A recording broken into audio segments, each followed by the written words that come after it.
Hi guys, welcome back to another video and my YouTube. So today's video is going to be a part of the Pastel Dragon collection that I just finished. So this piece is the art doll that was part of this collection. So it's a nice little dragon, baby dragon art doll. They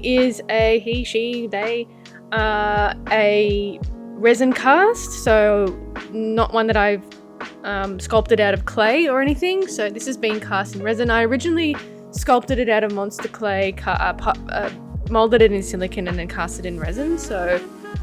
And I also left the horns off so I could be able to do different horn designs and everything. So basically I've cast this with a ball and socket armature inside, and the wings are going to be made from a wire armature, but I'm going to be doing all of the painting first. So that's the first stage of any sort of art doll like this, especially one where the resin is exposed and there's no faux fur over it. So I had a design for this dragon that I wanted it to be pastel, but I also wanted it to have white on it, so it sort of broke up that strong pastel coloring. So I mixed up my own colors. It sort of matches everything in this set itself. And I mixed up a baby blue color, and I also have this really nice baby pink color, and then I was going to do like a baby purple wash over the top, or dry brush over the top, so all of the colors can be in all the detailing of the scales, and then when you brush over with that purple wash, it'll sort of bring out all those scale details. So for the eyes, these ones have a resin eye as well. So normally I do glass eyes, but because I wanted to do a full black sclera, I thought that it sort of ends up looking the same when you do a black sclera with glass eyes and painted eyes. As long as you put like a nice glossy coat over the top of the eyes, it sort of ends up looking the same because it is that black sclera. And basically I'm going over and mapping out all of the colors that I want on the face, and then you can see here going over with that purple dry brush technique that I mentioned before, just to finish it off and bring out all of those detailing in the scale. I really like the way this one turned out. I had an idea of doing it all sorts of different ways, but I think the purple wash really was the correct way of doing this paint job. And then I wanted the scales on the fabric body to be sort of like a purple wash as well, but I'll explain that further down in the video.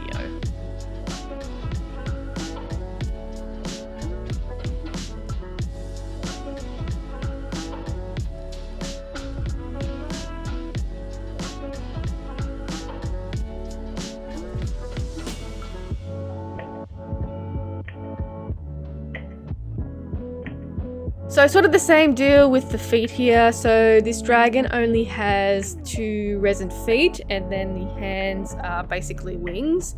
I've done other types of dragons with 4 legs before, but I wanted to do just 2 legs on this dragon because I like the way the sort of like bat wings, I guess, look, and how the arms inside the wing. But yeah, same sort of process. I'm using a water-based acrylic paint, and I always prime my resin pieces before I paint, just so the paint has something to stick to a bit better, because resin can be quite smooth and the paint can easily come off smooth surfaces. And I just use a Derivian Matisse canvas primer for primer. Moving on to the little horns. So the horns, I had an idea of doing like a deco cream type horn. So I had a few goes at this, I have to say, because I wasn't happy with the first couple of ones. So I ended up just putting a bit of that clay on the base of the horns, so it had something to stick to.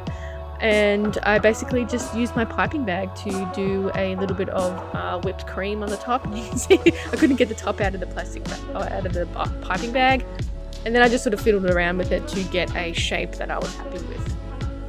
For the wings, I'm gonna have most of this process over on my Patreon, so if you want a bit more of an in-depth video on how I did these wings, then head over to my Patreon. I should have it up when I put this video up, but just stay tuned and keep an eye out, and I'll put it up on my Patreon definitely. So the wings are made from aluminium wire, so it's galvanized aluminium wire, and it's quite strong, this particular one that I'm using. And then the membrane's made of like a combination of fabrics. So and then I end up sort of cutting out a wing shape using some good quality fabric scissors. So you want some really good fabric scissors when you're cutting fabrics like this. It just makes the process a lot easier and the cuts a lot smoother. So I've got myself a really nice quality pair of fabric scissors. They're different from any other scissors. They have like a small texture on the blades, and that means you can cut through the fabric easier. So you can see what the wings look like once they've been made. So this is the first step done. With the armature, I'm using a ball and socket armature. This is a 1/4 size, so it's the middle size that I have. And I mean, I think I could have got away with a smaller size, but I just wanted to, because this dragon only has 2 legs, I wanted the armature to be able to completely support the weight of the body and the wings when it's been expanded. So I went for that 1/4 size just to make sure that was enough strength to support the body of this dragon. So for this body, I am doing a combination of needle felting and then putting the fabric sort of skin over the top of the needle felting. And doing the needle felting means I'm able to create sort of a muscle tone and get a shape that's more complex and more how I want it, more refined. And then I'm going to be, as you can see, I'm going to be creating that skin over the top, and it's just a lot of trimming and pinning to make sure that the skin is going to sit over the top of the needle felting nice and flush and sort of take on that shape, the muscle tones that you give with that needle felting.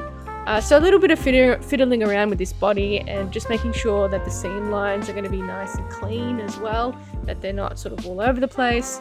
And then a lot of sewing, lots and lots of sewing with these types of dolls. So I use a lattice stitch to sew all of my pieces together.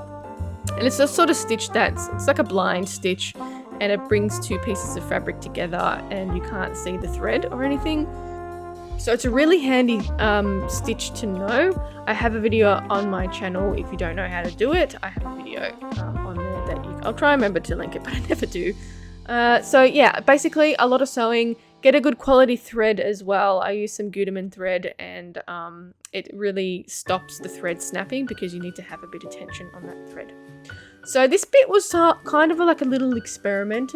I wanted to put some texture on the dragon's chest, and I'm using some of that clay that I used for the horns and all of the other Deca cream that I did with this set. And it's basically like a really lightweight air dry clay, and it's sort of water soluble, so you can mix it down and make it a bit thinner. But basically I just smoothed a really smooth thin surface over the chest of the dragon, and I also did some to cover that seam line that you see there as well, and basically started just creating some patterns with my needle tool and creating some texture with my needle tool. I didn't want it to be too geometric, and I wanted it to be a little bit messy, more of like a texture rather than scales. So just going over again with my needle tool to create those scales and filling in any other little holes that I feel like didn't have enough texture on it. And it is thinned down a little bit, so it was a little bit more easy to spread around. So once I'm happy with that, I waited for everything to dry, sewn everything up, sewn the wings onto the body, and I'm now going in and adding all of the colour to the body. So I did the body in white so I could add my own colouring because I wanted it to match what the resin colouring was, what the paint job I'm talking about. And basically mixed up those same colours to match what I put on the face, and just went over and sort of the same kind of painting process as what I did on the head that you saw. So going over with the pink and the blue first to get the colour down first, and then the only sort of difference was sort of painting in the scales with the purple. So rather than doing a purple wash, because I it's not going to look like scales. So rather than creating that purple wash, I sort of made a thinned out paint and then painted on all of the scales individually.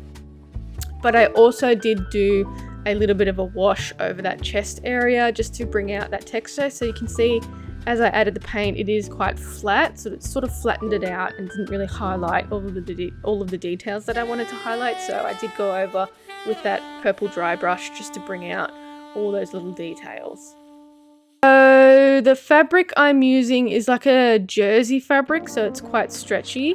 And the reason why I chose that fabric is because I wanted it to stretch over that body and to conform to that that needle felting that I did as well.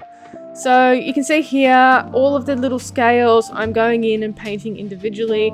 I ended up, like I said, adding a little bit of water because I wanted to thin out that purple a little bit, and it sort of made it a bit of a quicker process adding that little bit of water to it, because that paint just goes a little bit further and it's not so dry. And I'm really happy I added that water because it sort of made it look more of a wash over the top of that colouring that I did.